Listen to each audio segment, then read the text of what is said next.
মাছের রাজা ইলিশ, চাকরির রাজা পুলিশ, আর শান্তির রাজা কুলবালিশ। আমি জানি অনেকেই ভাবছিলেন যে শান্তির রাজা বলতে আমরা বুঝি ডক্টর মোহাম্মদ ইউনুসকে, কিন্তু ডক্টর মোহাম্মদ ইউনুস কিন্তু শান্তিতে নেই। কুলবালিশ জড়িয়ে ধরে ঘুমাতে পারার যে শান্তি, সেই শান্তি ডক্টর ইউনুসের আর ফিরবে বলে মনে হচ্ছে না। বিশেষ করে ভারতে ইলিশ রফতানির যে আদেশ গতকালকে এসেছে, তার মাধ্যমে বোঝা যাচ্ছে ডক্টর ইউনুস এবং তার উপদেষ্টা মহল আসলে বেশ একটা বিপদের মধ্যেই আছেন। সেই বিপদগুলো কি, সেটাই আমরা আজকে আলোচনা করব। বিশেষ করে বাংলাদেশ সরকারের ভারত বিরোধিতা, সেটার রাজনৈতিক এফেক্ট, এগুলো নিয়েই আমাদের আজকের এই পর্ব। আশা করি শেষ পর্যন্ত আপনারা সাথেই থাকবেন, কারণ শেষের দিকে আমরা বলবো কিভাবে ডক্টর ইউনুস আসলে ভারতের প্রিয় পাত্র হতে যাচ্ছেন এবং মোদী সরকার কেন ডক্টর ইউনুসকে ফেলবে না বলেই আমার পর্যবেক্ষণ। ইউনুস তার ক্ষমতা নেয়ার সময়কার প্রথম আন্তর্জাতিক ইন্টারভিউতে বলেছিলেন যে ভারত যদি বাংলাদেশের উপরে কোনো ধরনের হস্তক্ষেপ করতে যায়, সেক্ষেত্রে ভারতের যে সেভেন সিস্টার্স আছে সেগুলোতেও শান্তি বজায় থাকবে না। ইউনুসের এই বিপ্লবী বাণী আমরা সকলকে শোনালাম, নিজেরা শুনলাম, খুব উদ্দীপ্ত হলাম। আমার খেয়াল আছে ইভেন ওয়াজ মাহফিল গুলাতে হুজুররা বললেন, মামা এইবার কিন্তু বুঝিবেন কি ইন্টারন্যাশনাল জোর আছে, সেভেন সিস্টার ভেঙে দিবে। এবং একটা খুব মজার টার্ম আমাদের কাছে আবার চলে আসলো, সেটা হচ্ছে চিকেন নেক। মানে এই সেভেন সিস্টার্স ভারতের সাথে যে জায়গাটা সংযুক্ত, আমাদের একেবারেই উত্তর পাশে, সেই জায়গাটা খুবই সংকীর্ণ একটা জায়গা, এবং সেই জায়গাতে যদি কোনো ধরনের বাধা সৃষ্টি করা যায় তাহলে সেভেন সিস্টার ভেঙে যাবে। ব্যাপক লোকজনের উৎসাহ, মানুষজন যাবে এবং গিয়ে পারলে নিজেরাই সেভেন সিস্টার্স উদ্ধার করে দিয়ে আসবে। এই ছিল তখনকার অবস্থা। তারপরে কি হলো? তারপর হঠাৎ করে আমরা দেখলাম পাহাড়ে অশান্তি শুরু হলো। পাহাড়ে অশান্তি শুরু হলো, এর বাইরেও বাংলাদেশের বিভিন্ন জায়গায় বিভিন্ন সেক্টর থেকে অশান্তি তৈরি শুরু হলো, এবং এইগুলা গোটা ইউনুস সরকারের প্রশাসনকে একটা লেজে গোবরের অবস্থায় ফেলে দিল। লেজে গোবরের অবস্থায় ফেলে দেওয়ার পরেও ডক্টর ইউনুস এবং তার যারা সহযাত্রী আছেন তারা খুব বেশি ভারত বিরোধিতা করে যাচ্ছিলেন।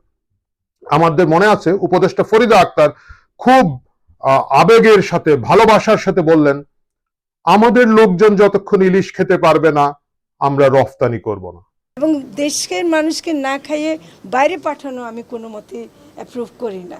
তো ফলে যদি সেটা রক্ষা করতে পারি, আমরা সবাই মিলে ইলিশ খেতে পারি, সেটা আমরা চেষ্টা করি। কিন্তু ফরিদা আক্তারের এই কথাটা এক সপ্তাহ টিকল না। বাংলাদেশ সরকার ভারতকে ৩,০০০ টন ইলিশ মাছ রফতানি করার সিদ্ধান্ত দিয়েছে, এবং সেটা গোটা শেখ হাসিনা সরকারের গত শাসন আমলের ৫ বছরের থেকে বেশি বলেই বিভিন্ন মিডিয়ায় আমরা দেখতে পেলাম। তাহলে দেখা যাচ্ছে যে ৫ বছরের কাজ তারা আসলে ৫ মাসের ভিতরই করে ভারতকে শান্তি রাখতে চাচ্ছেন, যদিও ইলিশের শান্তি মূল শান্তি নয়। এখানে একটা নোক্তা দিয়ে রাখা দরকার, শেখ হাসিনার শাসন আমল কিন্তু ১৫ বছর ছিল। আমরা বিগত ৫ বছরের ডাটা নিয়ে আলাপ করছি, কারণ বিগত ৫ বছরের ডাটাটাই আমি গণমাধ্যমে দেখলাম, বিভিন্ন জায়গা থেকে বিভিন্ন জন উপস্থাপন করছেন। ১৫ বছরের সমান নিশ্চয়ই হবে না, কিন্তু ৫ বছরের ঘটনাটা বলে রাখা দরকার। যাই হোক, মূল আলোচনায় ফিরি।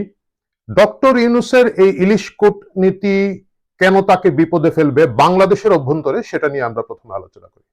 ডক্টর ইউনুস স্যার, আপনাকে প্রথমেই মানতে হবে, বুঝতে হবে যে সাম্প্রতিক গণ অভ্যুত্থানের মাধ্যমে আপনি ক্ষমতায় এসেছেন, বা যারা আপনাদেরকে, আপনাদের পুরো প্রশাসনটাকে বসিয়েছেন, এই জনগণ কিন্তু ভারত বিরোধী, এবং দীর্ঘদিন ধরে তাদেরকে বিভিন্নভাবে ভারতের বিরোধিতা করার জন্য উৎসাহিত করছিলেন। কারা? যারা শেখ হাসিনার রাজনীতিকে অস্বীকার করছিলেন, শেখ হাসিনার ক্ষমতাকে যারা চ্যালেঞ্জ করছিলেন।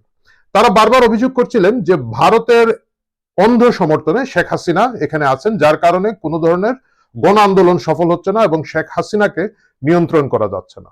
সুতরাং ভারত বয়কটের ডাক এলো, এবং জনসাধারণের একটা বড় অংশ ভারত বয়কট, প্রোডাক্ট বয়কট নিয়ে ক্যাম্পেইন করেছে। তারা বিভিন্ন জায়গায় গিয়েছে এবং অনলাইনে অফলাইনে এই প্রচার প্রচারণাগুলো ছিল। এই প্রচার প্রচারণাগুলোর ফলে যে ভারত বিদ্বেষ এইখানের মানুষের মধ্যে এসেছে, আমি বলছি না যে সেটা খুব অযৌক্তিক বিদ্বেষ, বিভিন্ন কারণে ভারতের সাথে আমাদের সম্পর্ক ভালো না, কিন্তু সেই বিদ্বেষের একটা ফল হিসেবে আপনারা সরকারে এসেছেন। আপনি কয়েকবারই বলেছেন স্যার যে আমাকে ক্ষমতায় বসিয়েছে ছাত্র জনতা, বিশেষ করে ছাত্রদের প্রতি আপনার একটা অসীম ভালোবাসা আছে, যে আপনি জানেন যে তারাই আপনার নিয়োগকর্তা, তারাই আপনাকে চাকরি দিয়েছেন। এই কথাটা আপনি একেবারে জাতির উদ্দেশ্যে ভাষণেই বলেছেন, বারবার বলছেন। এই যে ছাত্র জনতার কথা আপনি বলেন, এই ছাত্র জনতা বেসিক্যালি ভারত বিরোধী এবং তাদেরকে এইভাবে মাইন্ডসেটটা তৈরি করা হয়েছে। আমি একটা উদাহরণ দিই। আপনার উপদেষ্টা আসিফ নজরুল একবার বললেন যে ২৬ লক্ষ ভারতীয় বাংলাদেশে কাজ করে। বাংলাদেশে কতজন ভারতীয় এই দেশে চাকরি করে? আমরা পত্রিকায় পড়ি ২৬ লাখ ভারতীয় চাকরি করে। বাংলাদেশের ছেলেরা চাকরি পায় না, রাস্তায় রাস্তায় ঘুরছে, আর ভারতে সেখানে চাকরি করছে।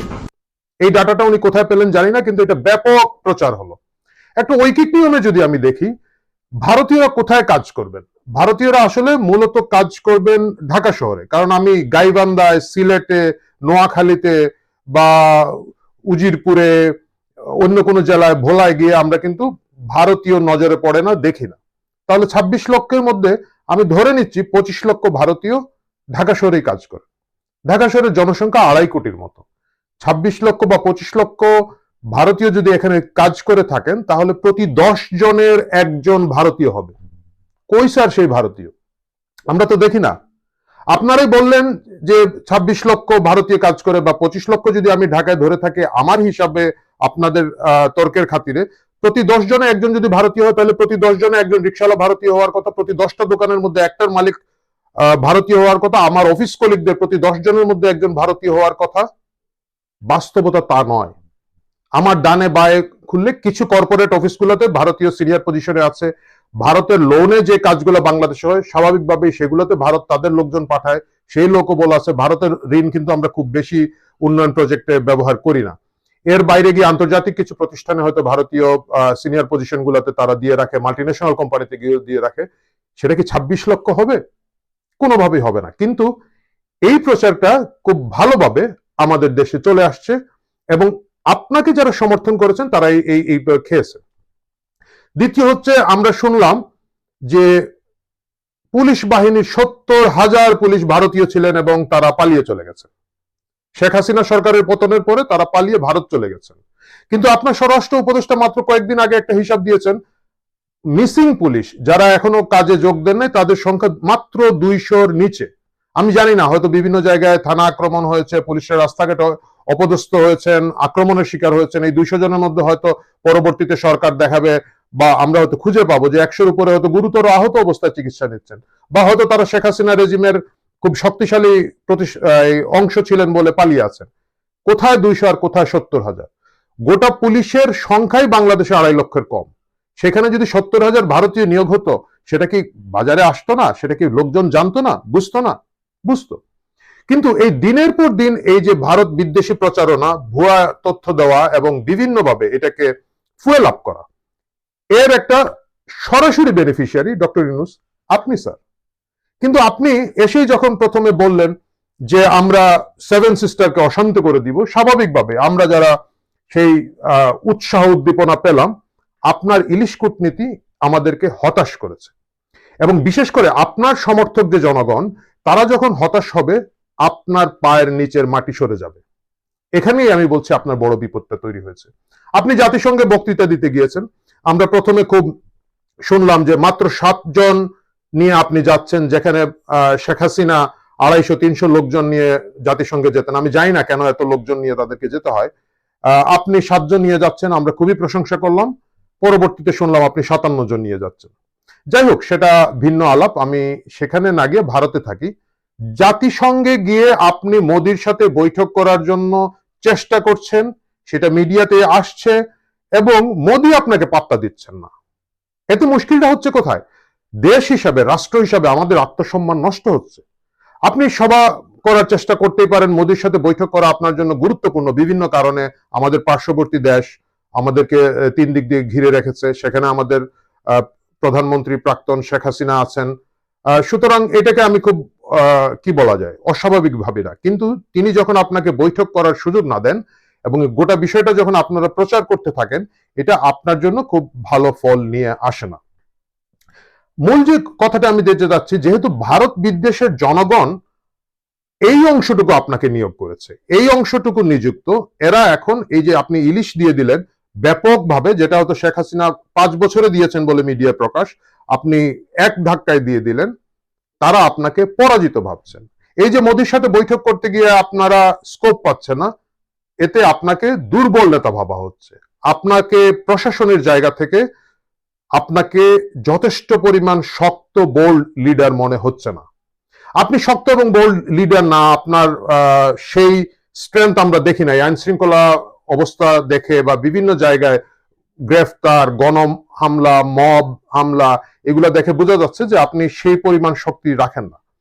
কিন্তু ভারত বিদ্বেষ আপনার পায়ের নিচের একটা শক্ত মাটি ছিল। আপনি মাত্র এই কয়েকটি ইলিশের জন্য সেই শক্তিটা হারাচ্ছেন। আপনাকে দুর্বল ভাবা হচ্ছে, ভারতের কাছে নতজানু ভাবা হচ্ছে, এবং তার ফলে যেটা হবে, আপনার স্যার খুব গণসমর্থন নাই। আপনি কিন্তু ভোটের মাধ্যমে নির্বাচিত না। আপনার পিছনে একটা খুব শক্ত রাজনৈতিক দল নাই। সেটা যেটা ধরেন আওয়ামী লীগের আছে, বিএনপি আছে, জামাত আছে, তাদের নিজস্ব কর্মী বাহিনী বাচুক মরুক জান দিয়ে দিবে নিজের দলের জন্য, এইরকম ডেডিকেটেড লোকজন আছে। আপনার পিছনে সেই ডেডিকেটেড লোকজন নাই। আপনার পিছনে আমি জানি না সেনাবাহিনী সমর্থন কতটুকু আছে, যা ফিস ফিস শুনতে পাচ্ছি, তারাও কিন্তু আপনাকে নিজেরা প্রস্তাব করে আনেন নাই। আমাদের ছাত্র সমন্বয়কদের প্রস্তাবের প্রেক্ষিতে আপনি এখানে এসেছেন, এবং এই যে ছাত্র সমন্বয়ক এবং তাদের যে অনুসারীরা যারা আছে, তারা তীব্র ভারত বিদ্বেষী একটা জনগোষ্ঠী, যারা খুব বেশি অর্গানাইজড না, সাধারণ মানুষ। এবং এই সাধারণ মানুষ যখন ভাবে যে আপনি ভারতের সাথে আপোষ করছেন, দুর্বল হচ্ছেন, তারাও আপনার পিছন থেকে সমর্থন সরিয়ে ফেলবে। এটা খুব স্বাভাবিক। সেই পুরো জিনিসটা কয়েকটা ইলিশের জন্য আপনি এবং আপনার উপদেষ্টা মহল একটা ভালনারেবল সিচুয়েশনে পড়ে গেছেন, এটা আপনাকে স্বীকার করতেই হবে। রাজনীতিটা করতে গিয়ে আপনারা মূল রাজনীতিটা হারালেও ভয় পাওয়ার কিছু নেই স্যার। কারণ আমরা জানি, যারা একটু বুদ্ধিমান তারা ধরতেই পারছেন যে মোদী সরকার আপনাকে ফেলে দিবে না। যদিও একটা ত্রাস তৈরি করার চিন্তা আছে যে ভারত কোনো একটা রিয়্যাক্ট করবে, যেহেতু শেখ হাসিনা সরকারের পতন হয়েছে, কিন্তু আমার কাছে মোটেও তা মনে হচ্ছে না। কারণ আমাদের দেশে এবং আমাদের এই উপমহাদেশের একটা বড় রাজনৈতিক বাস্তবতা হচ্ছে ভীতির রাজনীতি। মানে জনগণকে সবসময় একটা ভয় দেখিয়ে রাখতে হয় যে আমি যদি তোমাকে না বাঁচিয়ে রাখি, তাহলে তোমাকে অমুক এসে খেয়ে ফেলবে, বাঘ এসে খেয়ে ফেলবে, ভল্লুক এসে খেয়ে ফেলবে। এবং এইটা আজকের না, কিন্তু এটা মেকিয়াভেলির বইতে আমরা দেখেছি, চাণক্য এটা বলেছেন, এবং এটা খুব বহুল ব্যবহৃত একটা পদ্ধতি যেখানে এই কাজটা করা হয়। আপনার মাধ্যমে মোদী সরকারের এই বিরাট উপকারটা হচ্ছে। কারণ বাংলাদেশকে যেভাবে একটা অশান্তির মধ্যে দিয়ে আমরা গত কয়েক মাস ধরে রাখছি, বিশেষ করে মব জাস্টিস এবং অরাজকতা যে পর্যায়ে আপনারা নিয়ে গেছেন, এবং আমার দৃঢ় বিশ্বাস যে এটার পিছনে কোথাও না কোথাও কারো না কারো নীরব এক ধরনের সমর্থন আছে।